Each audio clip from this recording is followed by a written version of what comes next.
જય માતાજી મિત્રો, આજ 3-4 દિવસ પછી પાછો વળી વિડીયો બનાવવાની ઈચ્છા થઈ તો એક વિડીયો કીધું બનાવી નાખીએ. સત્ય ઘટના. વિજય એક મિત્ર છે, એણે 50 લાખ રૂપિયાની લોન લીધી અને 20 લાખ રૂપિયા 2% વ્યાજે લીધા. 70 લાખનું રોકાણ કર્યું, કંપની બનાવી. ઓકે, કંપની બનાવી અને માલ આપવાનો ચાલુ કર્યો.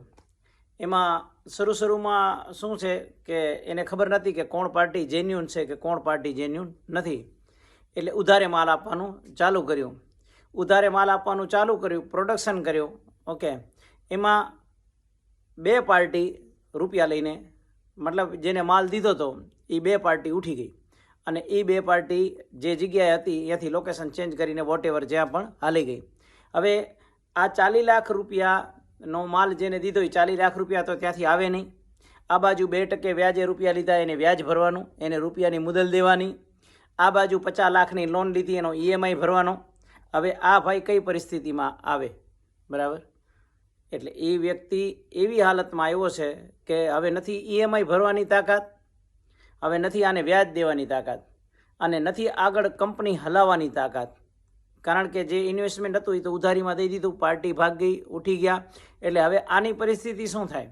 જો હવે આને જો કોઈ મદદ ન કરે અથવા તો એને કાંઈક વસ્તુ પોતાની પાસે પ્રોપર્ટી હોય, એસેટ હોય અને એ વેચે તો એ કંપની પાછી હાલે.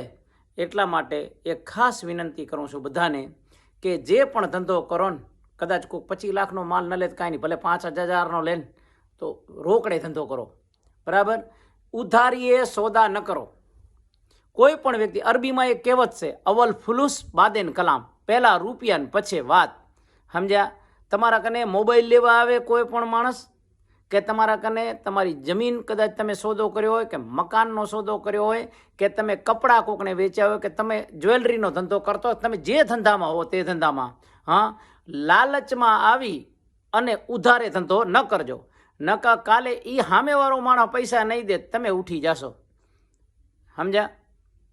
કારણ કે અત્યારે લોભામણી ઓફર દે છે માણસ કે એક કામ કરો, 20,000 દો ને 30,000 લઈ લો.